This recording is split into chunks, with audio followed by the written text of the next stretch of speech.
thank you all for making the trek out here. It's a beautiful afternoon. You could be doing a number of things, and we'll get you out in time to still enjoy some of the warm weather. But for those of you who I haven't met, I'm John Less. I am a primary care physician with special interest in this: living longer, living healthier.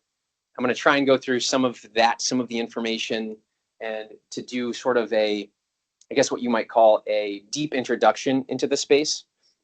On your supplemental material, there are a lot of resources on there. You can double click on any one of them as much as you'd like and actually read the primary literature if you want to do so, or if you feel like you need some reading before bed.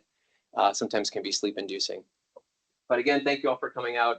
I do also want to thank John over there. He's the owner of Rise Mortgage here, opening his doors to us as we are currently homeless in West Hartford, but very soon it's in the final lawyer stages of having a location very, very close. I don't want to jinx it, so I'm not going to tell you where it is. I'm going to build the suspense and say it's coming very closely. You'll all get an announcement about that, but we're finalizing that right now, so that's exciting. So we'll be back before we know it. And so I hope to steal probably about an hour of your time. Obviously this is relatively blank, the sheet that I gave you. I invite you to write down anything and everything that you think is important. It could be what I write on the screen, because you'll notice my slides are also fairly blank. It could be something completely different. You could doodle, whatever you want. But the hope is that you get something out of this that then you can reference later. And so last kind of just housekeeping piece is I'll take as much time at the end to answer questions. But just if you can write them down and save them to the end, because otherwise I just get distracted and move in a million different ways. Like the dog from Up, if anybody's ever seen that movie, or it's like squirrel, and then you go on to the next thing. So let's dive in. What we're going to do is we're going to start with an outline. Oh, and this works excellent. I don't know why I'm so surprised that technology works, but we're going to start with some general principles about longevity and about Healthspan. We're going to define some terms. And this is the busiest slide, by the way. I put a little clip art on, which I probably didn't need to, but limitations in modern longevity science. I think it's really important to start with kind of the limitations of what we do know, so that when you encounter new information down the line, when you encounter things that you're reading in the newspaper, on social media, you can critically evaluate it and decide, is this snake oil, is this not? We're going to talk about some of the limitations. We're going to talk about what we actually know, which is luckily quite a bit within the longevity and Healthspan sphere.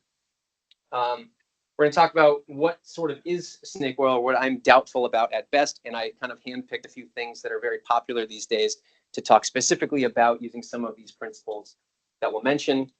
And then I'll talk, the last kind of slide, I'll talk about what I actually do, what I recommend that patients do, and then we'll kind of go from there. Good to see you. Grab there's a sheet there on the table and a pen if you want, and grab a seat wherever you like. So we'll kind of start there. So, like any good talk on anything, we'll start with Greek mythology. Anybody here really keen on Greek mythology? Anybody an expert in that? I'm going to really test your knowledge here. Does anybody know the story of Tithonus? I don't even know if I'm pronouncing this correctly. That's how esoteric the story is, but Tithonus. So you might have heard the story, even if you don't know the name of the myth. But Tithonus was a Trojan prince who lived a long, long, long time ago, and he was thought to be one of the most beautiful people that ever lived. So beautiful, in fact, that the goddesses fell in love with him, specifically the goddess Eos, and took him as her husband. And since gods and goddesses live forever, she asked Zeus to grant Tithonus the gift of eternal life. And so Zeus said, okay, sure, eternal life granted. You can maybe see where I'm going with this. And so they lived a happy life for a little while, and then Eos started to notice a few things. She noticed that Tithonus started to get wrinkles, and he started to get gray hair, and he started to complain that his joints were a little achy. I made that last one up. It's kind of the myth. But eventually he kept, he was not, he was staying alive essentially, but he was aging. He was getting a little bit more frail, and he was seeing some of the hallmarks of aging that we discuss. And so what Eos's sort of issue was that she asked Zeus for eternal life for Tithonus, but did not ask for eternal youth or eternal vitality or eternal health span. And so as the story goes, he ends up perhaps turning into a cricket or a cicada I can't tell you what the significance of that is, but that's really besides the point. The point is that this story perfectly illustrates the first two concepts that are on your sheet, which are longevity and health span. So in Tithonus's case, his longevity was infinite. He lived forever. And you can easily define longevity as just how long you live, right? I think this is already written down for you. How long you live. It's easy, it's objective, it's just the number. So you read the obituary section, somebody lived to 100, that's their lifespan. Somebody lived to 25, that's their lifespan. Health span, on the other hand, is something that Tithonus had a normal one of. He had a normal health span, as any human would, which is how long you stay healthy or in good health. And I'll write this here, how long you remain in good health. You can see right away that longevity is much more objective than health span, which is much more subjective. But the story also illustrates the point that having one without the other is not ideal, right? If you can live forever, but you're eventually going to turn into a cicada, that's not really a good life that most people would want. And similarly, if you're going to live a very healthy life, but it is quite short, most people also do not want that. So these are very closely tied together. I'm going to try not to use them interchangeably during this talk, because there are certain studies that are more geared towards longevity or for health span. But it's really important because these words are going to pop up a billion times over the next 45 minutes. It's really important that you understand this. Unrelated to the story of Tithonus is this concept of via negativa, which, if you know any Latin, sort of life via subtraction, which is, it's on your sheet as well, but you get the benefit from removal of harm rather than from addition of something else. And this is the framework that really encompasses my thoughts on longevity and health span in particular. Is you can get 99% of the benefit of living a long, healthy life if you just remove the harmful things. And we'll talk specifically about what those are, rather than trying to go for the newest, coolest supplement, gadget, device, technique, that kind of thing. And so this is really important to note. I don't know why I'm writing this, because you have it on your sheet, but removal of harm greater than adding good. In other words, it's very hard to make a very healthy person healthier. You can't get to 110%, right? So that's sort of where the limit there is. Hey, good to see you. Grab a sheet on the back there if you don't mind. You can take some notes too. We're just getting to the part where we're starting to write things down, so you didn't miss too much. And the big question in all this is really kind of where the money is in my mind, is we could talk about all this till the cows come home. You're here, you're learning about this type of thing. But ultimately, if this doesn't lead to action, if this doesn't lead to a change in what you're doing, into better habits, into avoidance of harm, that type of thing, then it's just knowledge, right? And so knowledge leading to action is really the big question, is does any of this, what I'm talking about, lead to action? That's really where the money is. So ask yourself that as you're leaving. Hopefully you get something out of this that can lead to some of this action. So this is kind of the general definition of terms in philosophy. All of these things will color our discussion of the subsequent topics. And so I'm going to talk about these four gentlemen. You'll notice that they're all men. Women actually do very good science within the role of longevity and health span as well. They're just much harder to make fun of because they actually do good science. So people like Joan Manick, Sophie Mian, Rhonda Patrick, a few of these people do really, really good science. But does anybody recognize any of these faces? Anybody know any of these people? All right, good. Oh, yeah, Lou, yeah. Yeah, on the end. Okay, good. You're the first person that's ever known this guy. Good for you. So this is Nassim Taleb, or Talib. He is the originator of the Via Negativa framework. His book, Anti-Fragile, which is my #1 book recommendation of all time and is on your handouts, is very, very good at double-clicking on avoidance of harm, avoiding what we call iatrogenics, which is harm caused by the medical profession in general. But he does it across domains, from everything from medicine to finances to that kind of thing. So very highly recommended book. Anybody else? Any other? This is good. Because going from left to right, this is Brian Johnson. If you've heard about in the news, the tech entrepreneur who is trying to live forever and hack his way to, never dying, that's this guy. He has a very popular product called Blueprint, if you come across it. It is not something that I recommend, however, because he is very much in the Via Positiva camp. He takes probably 100 supplements and medicines and things like that, measures his blood 4 times a day, and that's not really an exaggeration. So I would not recommend following that. Again, I think you get 99% of the benefit from the Via Negativa approach, removal of harm. So that's, if you come across him, these are just kind of popular people in the space. This next gentleman, this is David Sinclair. If any of you have heard of David Sinclair, he's a PhD researcher at Harvard, specifically in aging. He's written a very popular book called Aging, Why We Age and Why We Don't Have to. A similar theory about maybe we don't need to age, but similarly very keen on certain supplements that really aren't really that tested beyond a mouse model, and even kind of borderline at that. So just be aware of, his book is an okay book, but just kind of read it with caution. And the last gentleman, which we haven't discussed, this is Peter Attia. He's probably the most popular, he's a physician. He's probably the most well-known physician when it comes to longevity and Healthspan science and interpreting some of these studies that have come out. He has a very popular book, which is also recommended, called Outlive, very popular podcast called The Drive. And 95% of what he recommends, I think, is very good science and rooted in this Via Negativa framework. If you try to follow exactly what he does, though, you start to get into the Via Positiva framework. He takes things like rapamycin, he takes multiple supplements, and we'll talk about why you may or may not want to do that. But just if you come across any of these four gentlemen, now you'll put it into some context. But to get started, kind of into the meat of the talk here, let's talk about some of the limitations of modern longevity science, but some of the things that kind of limit our knowledge of what we know and don't know. There's 4 things here that I want to talk about.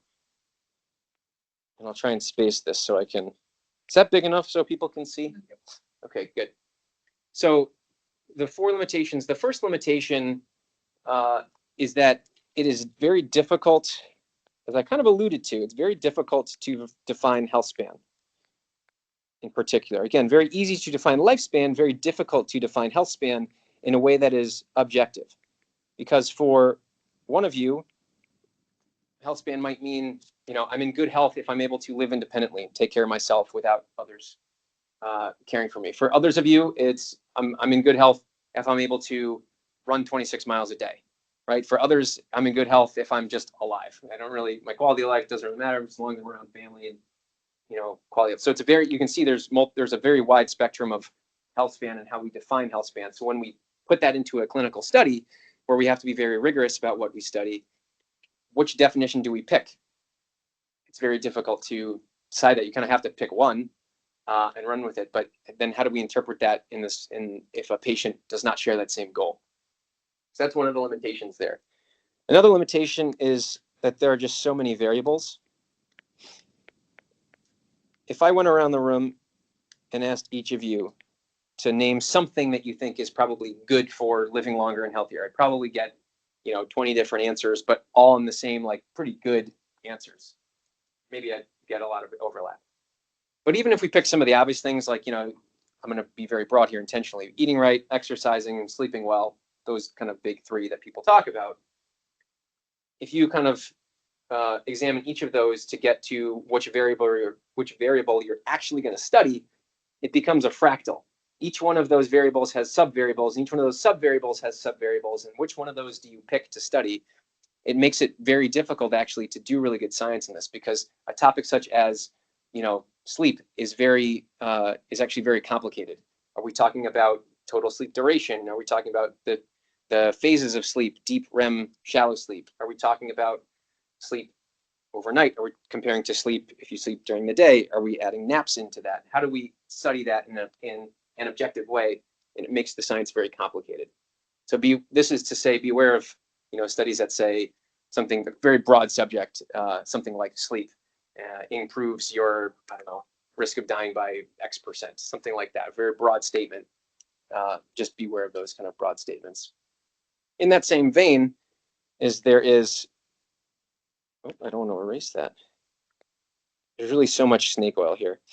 If you've been online at all over the last, I don't know, 12 months, for example, you've probably seen ads for all sorts of things that are purported to help you live better, healthier, smarter, look better, function better, feel better. And that probably the vast majority of that is snake oil. There's everything from, I saw this is a little bit graphic, but on Instagram, a person who drinks his own urine and thinks that is very good for you and is touting the health benefits of that. Do not do that.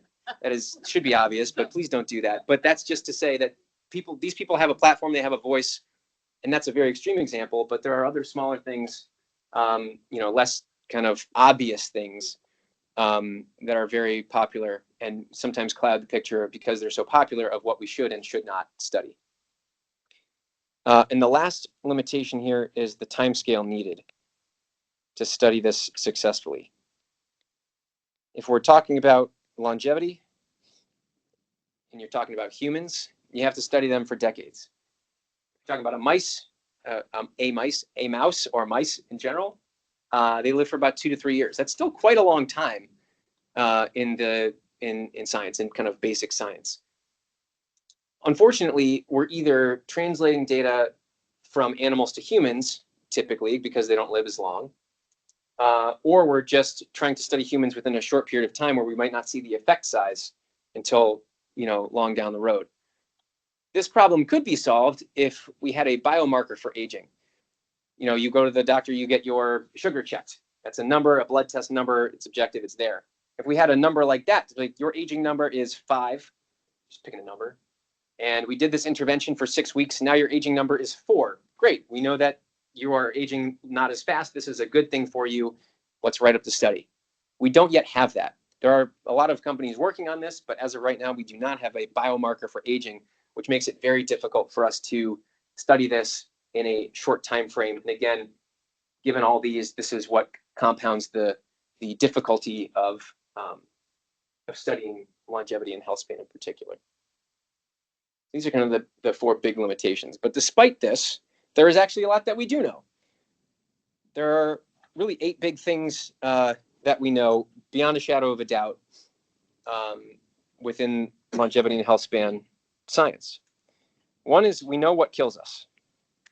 This is important because as an adult in this room, chances are you will die from one of 4 conditions. Does anybody know what those big 4 are? Cancer, heart disease, yep. So 1 is heart disease, 2 is cancer. We got those, heart disease. Cancer. I heard stroke, which I'm going to put here as neurodegenerative disease. I'm kind of including stroke with Alzheimer's disease, that type of thing. And I heard trauma, which is not in the top 4, but is a major cause, especially in younger adults. Yeah, so some like a metabolic disease would be like diabetes, obesity, fatty liver, those types of things, which can lead to cirrhosis diseases. Those are kind of the big 4. So we know what kills us. So the approach that this is what Peter Attia, that third gentleman in that photo montage, would call the 4 horsemen. And his philosophy, one of his philosophies in the Outlive book, is if we can avoid or prolong those 4 horsemen, those 4 causes of death, then people will live longer and healthier lives. So it's important to know that these are the 80+% of the causes of death for adults. And so very important to focus on these as we're trying to avoid, chronic disease, trying to avoid illness and things like that. The second thing here is we know that caloric restriction works very well. I'm going to write this here because I can't write and talk at the same time. Plus or minus 20%. BMR here is basal metabolic rate. And if you've been to our office and you've stepped on that in-body scanner where you stand on the scale and you have the arm holds, you get that report back, it'll show you your basal metabolic rate, a very good estimate of that. What that means is how many calories you're expected to burn in a normal day if you're really not doing that much at all. That's your basic daily caloric need. And in pretty much every animal that we've studied, animals that stick around that basal metabolic rate, no more than 20% above that, if you are very diligent about how much you are eating in terms of calories, those animals live much longer lives, much healthier lives, much more disease-free lives. So that is in comparison to what we call ad libitum feeding, which is eating as much as you want, whenever you want, just willy-nilly. If you can kind of adhere to, and that's not to say that you need to do this all the time. If you're going out with friends every once in a while, by all means. But by and large, you should be eating kind of around the basal metabolic rate, plus or minus 20%, depending on your activity level, of course. If you are an Olympic athlete, if you are Michael Phelps, and you eat at your basal metabolic rate, you will lose a lot of weight very quickly. But most of us aren't Michael Phelps. Speaking personally, I can't swim that well. But that is something that we know for sure. Caloric restriction really improves outcomes there. Separately, but related, is avoiding obesity. If we took someone who is obese, either by their BMI, which is just a comparison of height to weight, or with the the fancy in-body test scanner that we have, even if they're eating at their basal metabolic rate to maintain that level of weight that they're at, but they're obese, that is an independent and powerful risk factor for each one of these four horsemen, just obesity by itself. So if you can avoid obesity, and yes, muscle weighs more than fat, and yes, people with very high muscle mass sometimes have a high BMI, but that's the nice thing about the in-body scanner that we have, is we're able to kind of tell how much is fat mass versus how much is muscle mass. But avoiding obesity is very important, because in humans it is an independent and powerful risk factor for each one of those four horsemen. The fourth thing here is a high VO2 max. VO2 max stands for V is volume, O2 is oxygen, and max is how much you can use at maximum.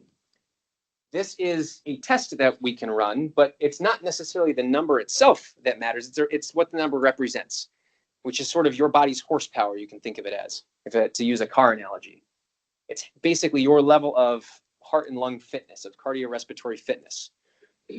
When they've studied this, and the Sentinel study on this is in your supplement. It's by Mansager from 2018.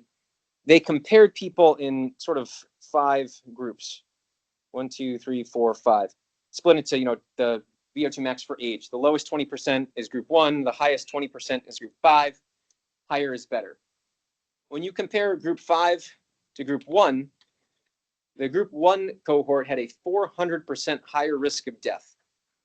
That is 5 times higher. There's nothing that compares to that in medicine from what we study. That is an astronomical and absolutely insane number. And so, okay, yeah, you take elite athletes and you compare them to people who don't really do much in terms of their fitness, that sort of makes sense. But even if you compare group 4 to group 2, the sort of higher third to the, or 40% to the lower 40%, the lower 40% had the same increased risk of death as someone who smokes and has heart disease. 167% higher risk of death. That is also an astronomical number, because one of the things that we do know in medicine very well is smoking is not good for you. And so having a high VO2 max, meaning having a high level of cardiorespiratory fitness, is crucial to avoiding death, promoting Healthspan. This is something we can measure in the office. I've done it on several patients. We've got the mask, we put you on a bike, and we give you your number and how it compares to other people of your age, all the way up to age 90 plus. So this isn't something that, from age 17 to 90 we have data on. And it's modifiable. We can improve your VO2 max. We know what works to improve VO2 max. It is getting your heart rate as high as possible for as long as possible. For most people who are not going to go row a max effort of 5,000 meters or ride their bicycle 100 miles as fast as they can doing a time trial, this typically looks like high intensity interval training or HIIT training. But we have specific protocols that we can talk to you about for that. The fifth thing here is Related but different, high muscle mass. Muscle, kind of independent of these previous kind of four things, having a high muscle mass is very important, in particular to health span, to how functional you remain. Muscle is, the engine that makes your skeleton move. So it's very useful for movement, for mobility, for balance. But it is also useful for injury prevention. If you have more muscle mass and you fall, you are less likely to get injured, break a hip, break an arm, break a wrist, that kind of thing. It depends on the level of injury. If you're in like a trauma, that may not, a car accident, but like, for instance, compared to a fall. But high muscle mass is also very protective, in particular for metabolic diseases, because your muscle loves to use up the sugar that's in your body as fuel. It loves to use up excess calories, and it protects you from what we call insulin resistance, which is sort of like the first stage on the road to diabetes as the main metabolic disease. So a high muscle mass of crucial importance. You achieve this through weight training, exercise of resistance sort, and also through keeping up a high protein intake. And especially in people over the age of 65, we like to aim for, I keep putting the eraser on, we like to aim for a protein intake of 0.5 grams to, 0.5 grams to 1 gram of protein. And I don't really care where this comes from, if it's whey, if it's vegan protein, which is what I use because my stomach can't handle the whey. If it's from lean meats, that's fine. 0.5 to 1 gram of protein per pound of body weight. You can gain muscle at any age. It is never too late to start. It is a little bit easier when you are younger, but it is not impossible at any age to build muscle through weight training. They've done studies on octogenarians who've built muscle in using these protocols. So very important. 6. I'm going to write here, good quality sleep. What does that mean? This means that you are asleep. I'm going to draw a person sleeping here, maybe snoring, easy, for 7 to 8 hours per night. This is not bedtime, in bedtime. This is a sleep time, 7 to 8 hours per night. The good news here, for those of you who suffer from insomnia or difficulty sleeping, is that oftentimes, if you are maximizing these first 5 things by, you've got weight under control, you're very cardiorespiratory fit, you're working out, you're eating a calorically restricted diet, typically your sleep improves significantly. Now, that's not for everybody, and there still is a role sometimes for medications or things like that. But oftentimes it'll improve quite dramatically. And we're looking for 7 to 8 hours of a sleep time per night. And so what that means is, head hits the pillow, maybe you fall, it takes you 10, 20 minutes to fall asleep. That doesn't count. It's the asleep time. You can measure that with all sorts of devices or just by, a best guess. The studies show that if you get less than 6 or more than 9 of a sleep time, that is not good.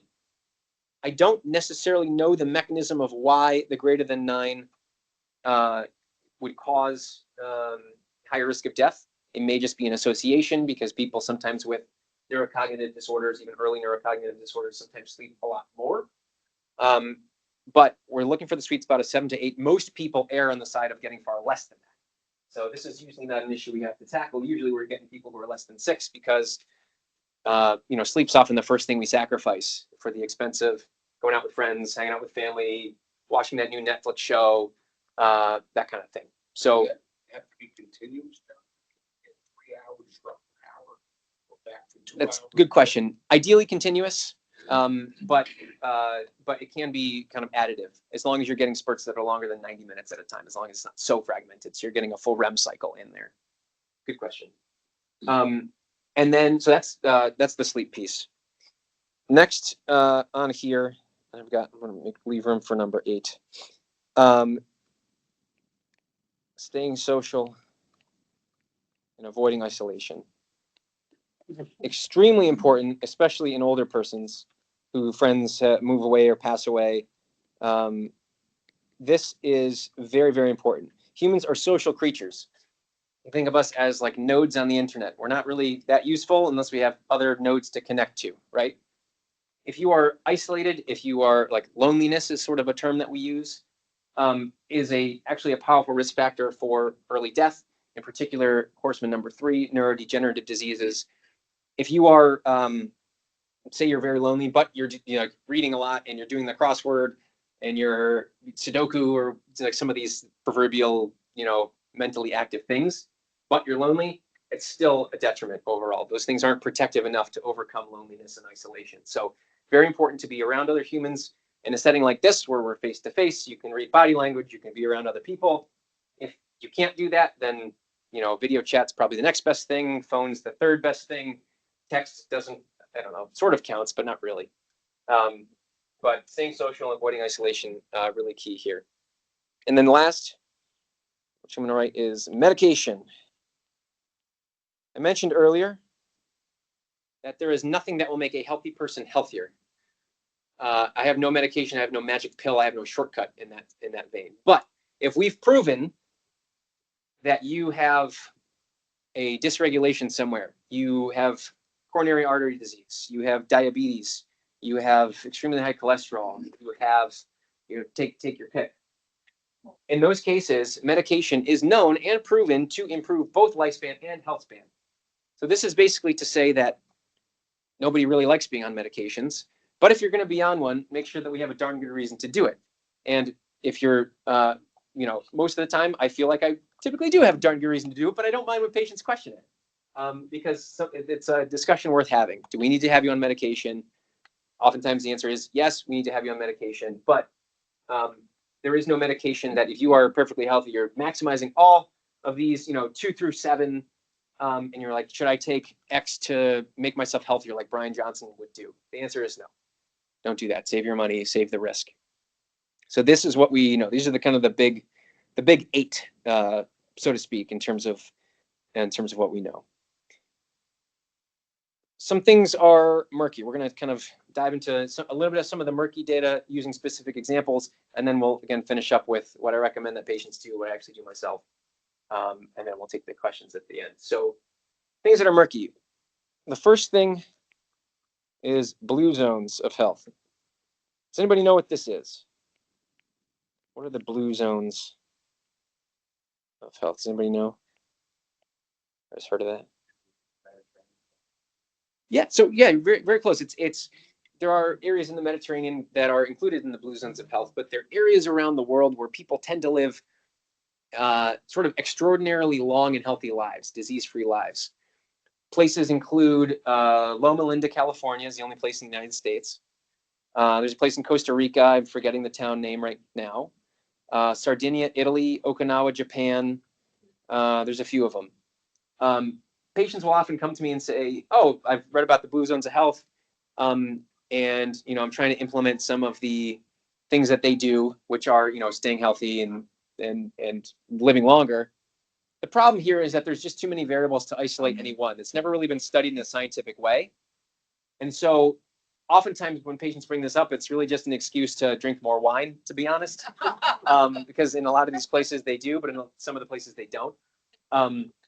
But that is to say that, general principles can probably be taken, like a lot of these are very community focused places, but I also don't know if there's a role of genetics or if it's just something in the water. I don't really know. So I don't put too much weight in that. It's kind of fun to think about, but I don't really put a ton of weight in that so much. The second thing that's a little bit murky, which I sort of touched on in the blue zones, but is the role of genetics and epigenetics. Anybody know what epigenetics is? Yeah. What is it? Tell us, Barbara.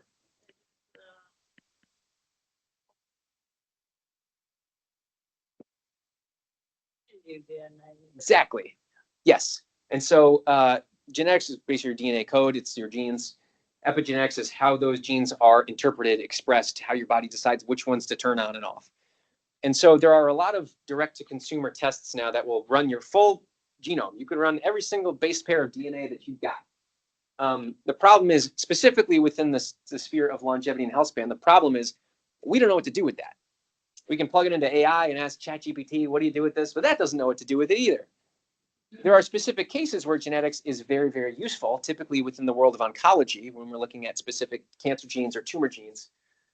And so if you have a family history and you wanted to test for those in particular, by all means. But if you're getting the direct-to-consumer genetic test, where they test every single base pair you have and they say, this is you, So what's in your cells, nobody really knows what to do with that. Maybe that'll change. As of right now, it's not something that I typically recommend. I always get the order of these mixed up, so apologize for looking at my notes. But aging clocks. I talked about earlier how we do not have a biomarker for aging. I cannot run a blood test and say you are aging at X speed compared to someone who's aging at Y speed. We don't have that yet. Still, with that said, there are people who put these products out there, direct to consumer, typically call it clock, Horvath clock, methylation clock, epigenetic clock. Save your money. They're very expensive and they don't really tell us much. There's a lot of intertest variability. They're not really reliable and they're not used in studies right now. So again, that may change, and I really wish there was a blood test I could order. It's like, oh, your aging number is X or Y. It would make my job a lot easier. We could run interventions, we could make changes. That would be fantastic. But as of right now, it's not something that we have. If any of you invent that, please let me know because I would be highly, highly interested in that. The fourth thing, blood-based cancer screening test. Whoops. This is not things that, well, let me just I'm going to call one out in particular. Has anybody heard of the Gallery test? So the Gallery test is a blood DNA test that checks for cancer fragments of 50 different types of cancers in your blood. Sounds fantastic. When you dive into the numbers, though, it's got a sensitivity of 50%. For a screening test, that's abysmal. What that means is that if you took 100 people who we know have cancer, and we give them this test to confirm, did the test catch it? It would only catch it in half the patients. So it would give 50 people, 50% of people, a false negative result, which for a screening test is not what you want. You don't want false negatives in a screening test. So that's very, very, very not good to use language. So this test will run you about $1,000 out of pocket. I did have one patient do the test, knew the risks, got a negative result, and unfortunately, about 9 months later, got diagnosed with lymphoma. And I don't know that the test missed it or that she developed it later, but that is to say, at its current iteration, until that sensitivity gets typically above 90-95%, it is not a test that we would recommend as a screening test. And insurance, actually, to their credit, is like, no, this is not something that's why it's direct to consumer. And lastly, any vitamin. I'm too expressive with the pen, and then when it thinks I'm erasing things. Any vitamin or supplement that's aimed specifically at longevity. Apologize for my long writing. Aimed specifically at living longer or longevity. These I do not recommend. Again, have really not been proven, and there are a lot of companies out there that tout this as the next best thing. These things include NMN and NR, which are touted by David Sinclair, who's the Harvard researcher. In his book, he talks about them. He himself takes them, and his father takes them, and it's like the next best thing. The studies don't show that whatsoever. Other things like Facetin or resveratrol. In fact, it was a researcher at UConn, resveratrol. Resveratrol is the thing in red wine that we thought was like the next magic compound. It was actually one of the major studies that was done at UConn, and it turns out it was fraudulent data. So it's not really a good mark of the state of Connecticut, but that study was since retracted. So just beware of any, seeing an ad for, oh, take this supplement and you'll live longer, you'll be healthier, you'll be smarter, you'll be more attractive. No, there's no free lunch. It's, specifically a vitamin or supplement aimed specifically at longevity. Avoid those. Those are kind of the big five of the murky data, calling out specific instances of the more popular things when necessary. And this is my last slide. Well, that's a lie. The last one's just a thank you for coming slide. So it doesn't count.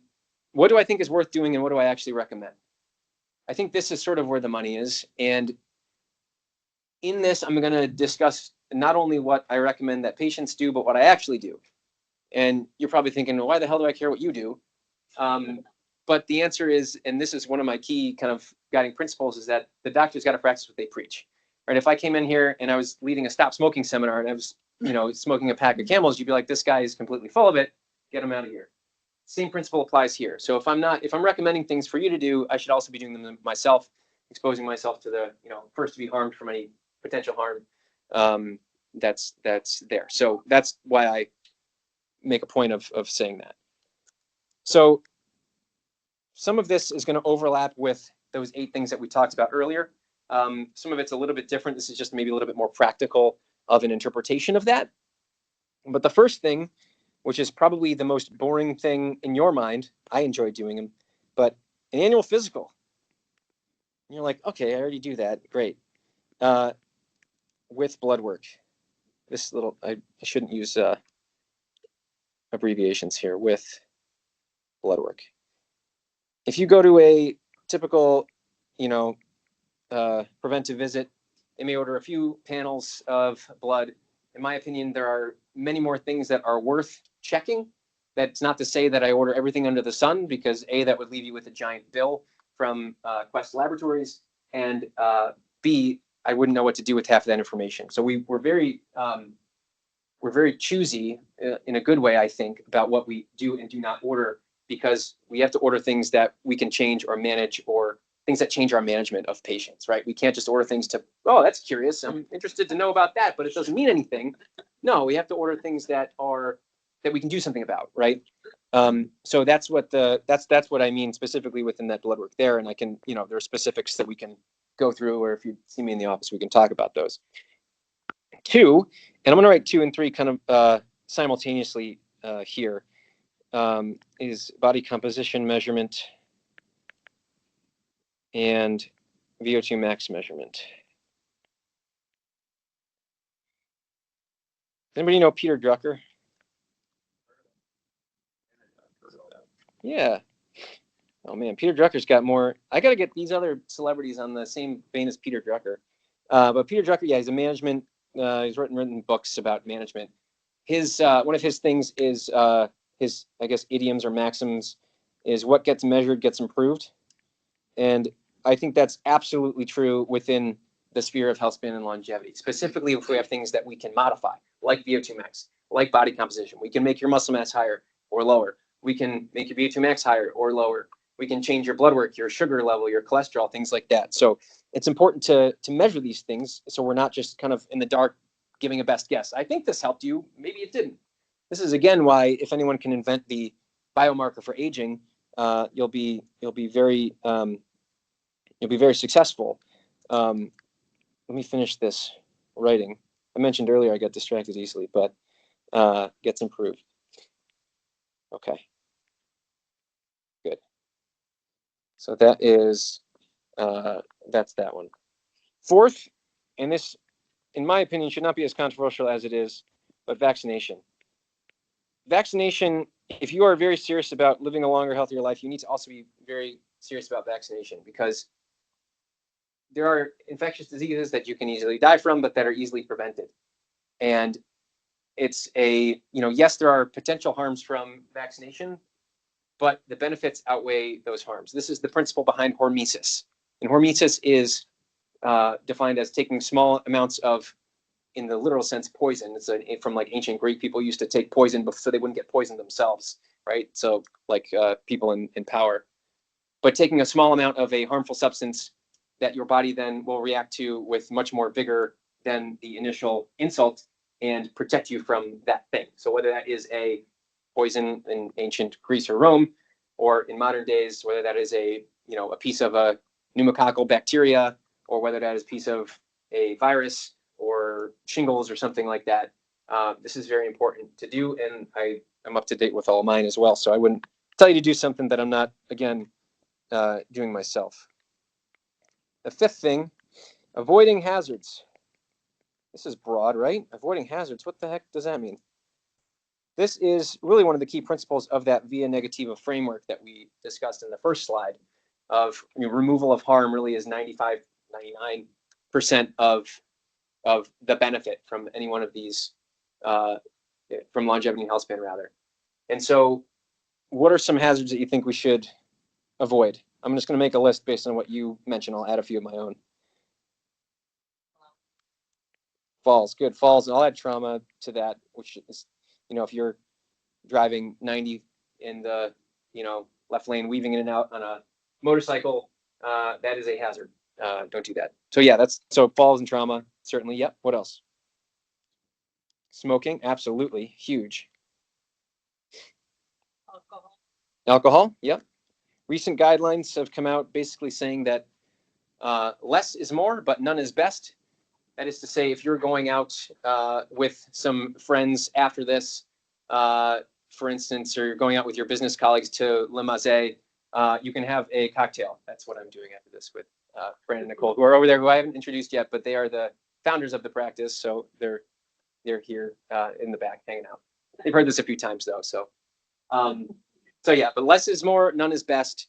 Luckily, there are actually a few, if you're, want the association of drinking a beer or something, you're out with friends. Local Connecticut company, Athletic Brewing Company, makes a very good non-alcoholic beer. So I don't have any stock in that company. I just think it's a good option. What else? Any other hazards here? I'm sorry? Yes. Yeah, drugs. Yep, absolutely. Anything that really impairs your judgment or that impairs your homeostasis, absolutely is something to avoid, 100%. In particular, for younger people, this is a big problem, and it's actually one of the reasons, in part, why our life expectancy has gone down a little bit in recent years. Anything else? Anybody have any particular hazards that they despise? Distracted driving. Yeah, absolutely. Don't text and drive. If I can write this here. That's huge. You see it all the time, too. Distracted driving. Don't do that. You'll hurt yourself or someone else. You think somebody said something else too?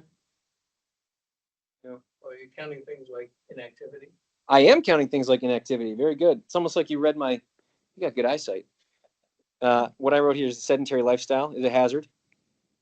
Even if you're working out, even if you do an hour of a intense workout during the day, but you're sitting at a desk for the other, 12 hours of the day or sitting on a couch, no bueno. That is very not good for longevity and health span in particular. You can't really overcome a significant or a majority sedentary lifestyle with activity. So that is to say, if you have a job where you need to be kind of stationed somewhere for a long time, standing is important, and your back will thank you, in fact, down the line. But as much as you can be, up and about, moving around, I probably should have had you all stand for this presentation, but take an hour of your sitting. But yeah, being sedentary, absolutely. Yeah, so I'm gonna write high calorie, like eating ad libitum, like we talked about, or like excess sugar, fat, anything really, specifically saturated fat. The mono unsaturated, like olive oil, probably a lot better. Omegas, like in fish and things like that, probably better. But saturated fat, things are solid at room temperature. Yeah, those should be used very, very sparingly. Same with sugar, candy, that type of thing. I'll add a few more here of my own and things that I actually do, but I would avoid this. Eating organic produce is harder to do simply because it's more costly, but there are some preliminary studies that have come out about some of the pesticides and things that are used, even if you're washing a vegetable or a fruit. So better to kind of err on the side of caution there and buy organic if you can, or there's 2 local farmers markets here in West Hartford that are excellent on Saturday and Sunday in the town hall parking lot. And then the last thing here is I'm going to write fasting is not a hazard. Fasting is the thing I want, but whatever the opposite of fasting is eating on an IV drip of food, basically. But you having periods of time where you are not eating, incorporating strategic fasting, whether that is 12 hours or up to, as I finished last week, a 72-hour water-only fast. I probably wouldn't go much more than that, especially if you're inexperienced. But that's another principle behind hormesis, and adding a little bit of quote unquote harm, then your body will engage in certain cellular processes, things like autophagy, where it kind of degrades the bad proteins first, is helpful for that caloric restriction piece that we talked about. So, that's not to say that you have to do a very prolonged one, but, if you are eating nonstop all day, every day, even, small bits, try incorporating a little bit of fasting into the weekly routine. Yeah.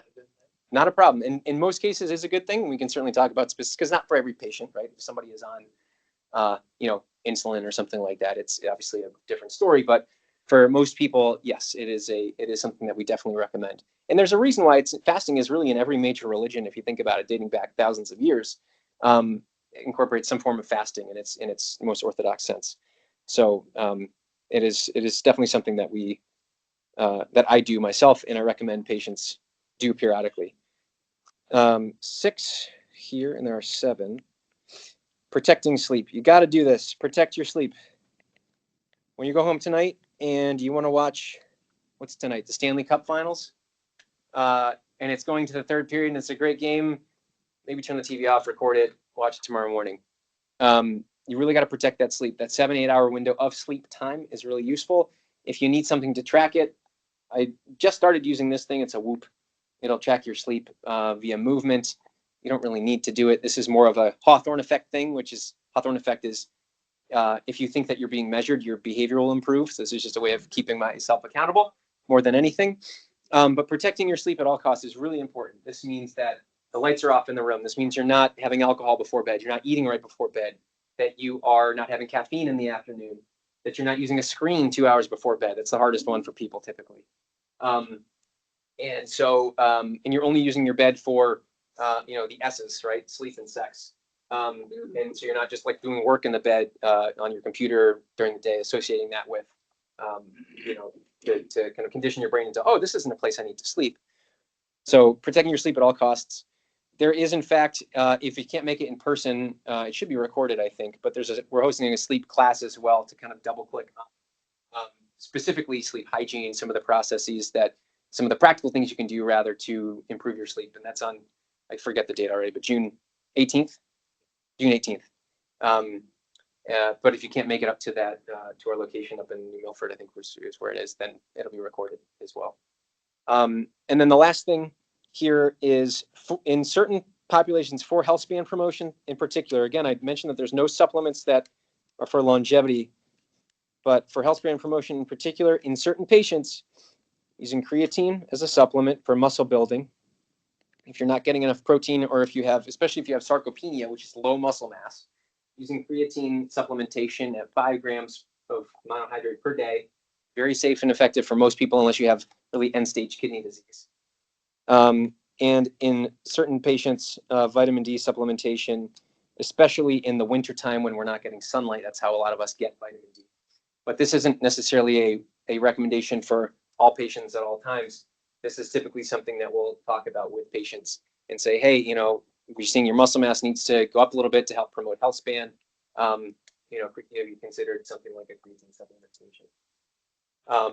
But that's sort of that's the long and short of it. A lot of this stuff, like I didn't specifically talk about exercise, but that is, at least in my mind, implied in the VO2 max measurement, that you're doing a lot of that you can from an exercise perspective. And when we are, when we do announce our new location, that will have a gym in it. So we'll have trainers in that gym. You can certainly take full advantage of that to, you specifically discuss, how do I improve my VO2 max? How do I improve my muscle mass in this body composition piece? Talk to the health coach about how do I, avoid some of these habits? How do I cut down on drinking? How do I cut down on calories? Things like that. So, we're trying to make this as practical and as easy as possible to stick to what we know works. We're not just giving you the information and say, go forth and do your best. We're keeping you accountable. We have the staff on hand, the team members on hand, who have expertise in those fields to really keep you accountable, work with you, because it's a journey. It's not this isn't something that happens overnight, and it's a journey. So this is really sort of the wrap up piece. I'll take questions for as long as I need to. John gave me the key, so I can stay here until 11 p.m. if need be. But this is a QR code to our site, our phone number, our email. If there's any questions, even after the fact, shoot us an email there. It'll get forwarded to me. I'd be happy to answer it, whether you're a patient or not. I love talking about this stuff. And so just to kind of summarize, we talked about the definition of terms. We talked about some of the limitations in modern longevity science, some of the things that we do know, some of the murky data, and then we kind of ended up with what I recommend that patients actually do. So again, going back to that big question, does any of this knowledge that we're that you hopefully have now mean anything if you're not going to do anything about it? The answer is no. So I really challenge you to, even if you're not doing, even if you're not perfect, pick one or two of these that you think is kind of the lowest hanging fruit. See if you can make some improvements to, engage in caloric restriction a little bit, or to exercise a little bit more, do some HIIT training, incorporate that to your routine. Some of these things, and then we can certainly talk about it when we see each other. So I will stop my my yammering now, and I'm happy to take any questions if you have any questions. But again, thank you for your time. Yeah. Good question.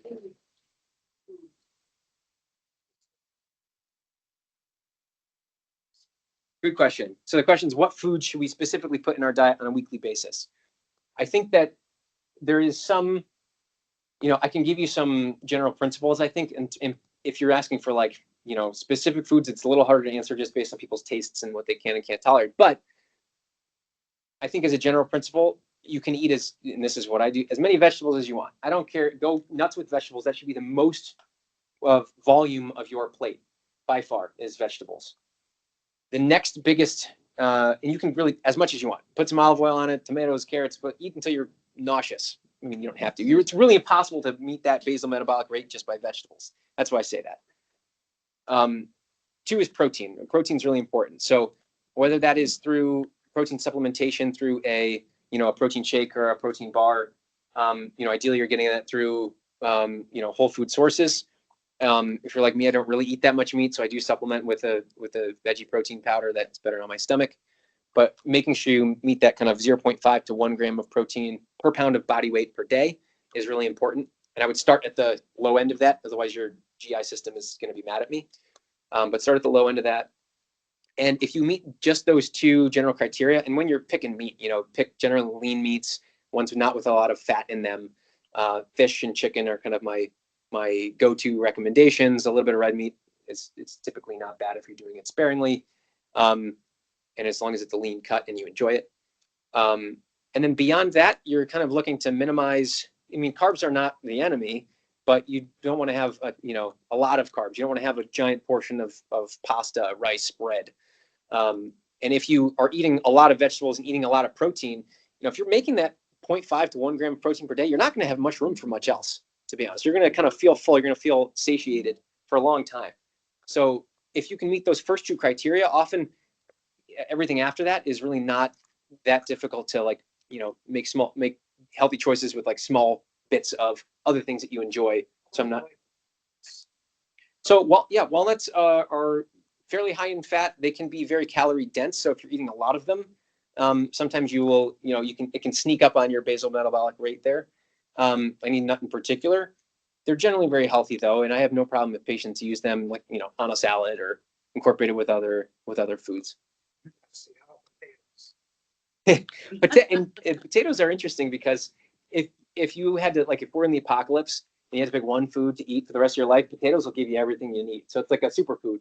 That said, often they're prepared in ways that are not as, not just a baked potato as is kind of thing. Oftentimes they're fried or, in oil or other things. So I have no problem with potatoes. But again, if you're meeting those first 2 criteria, vegetable, like potato is a vegetable, right? But, leafy greens and things like that. And then adding some fruit in there for taste. I think that's a good balance. Yep. I gather there's been a lot of studies done on NAD and telomere length and yes, that kind of thing for the last decade and a half or so. Yes. What is your feeling on that? Are you familiar with the Lysian Tal? Yes. The company. Yes. Yeah. Yep. And you're right. So the question is like NAD and telomere lengthening, and there's a specific company that does that.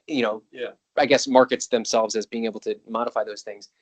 It is very difficult in humans to give people NAD in a way that is stable enough for it to get into the cells and to actually make a difference. NAD is like a very powerful antioxidant. It's involved in ATP production, which is our energy of the cell. And in animal models, at least, it's shown some promise. I haven't seen it work out clinically where it's been significant enough to make a difference and to justify the cost, because oftentimes it's a very costly thing. And the stability of the compound too is something that I'm a little bit dubious about. Are you actually getting what they say you're getting? Telomere lengthening is interesting. So in your DNA, you have these sort of end caps called telomeres, and as you replicate, they kind of, the telomeres get shorter and shorter and shorter and shorter, and that's thought to maybe be related to the aging process. Telomere lengthening, and they have done this, I think, in some animals, certainly not in humans, but there is potentially an increased risk of cancer, like increased cell division that is not limited in a sense. So like kind of overcoming your body's own self-protective mechanisms. So it is not something that I would aim to do on myself just yet. Sometimes if we play with a complicated mechanism by adjusting one thing like that, it'll help us maybe with an aging, but then there's hidden consequences down the line. And very often that comes at a very significant cost. And so the company that you mentioned is certainly not cheap. But as of right now, I'd again, does it give you that extra maybe 1% from that, Via Negativa lifestyle of removing all harm? Maybe that's the 1% key to get you from 99 to 100. But I think, if you can get the majority of the benefit just by removing things, which is harmless to do, I think that's where the money is. But good question. Yeah, good question. Yes. On the subject of genetics, Mhm. is it true, all else equal, that if your parents lived unusually long, then you're likely to? Yes. So the question is, if in genetics, if you have long-lived parents or relatives, are you more likely than not to also live a long, healthy life? The answer is yes. The answer is yes. Independent of lifestyle.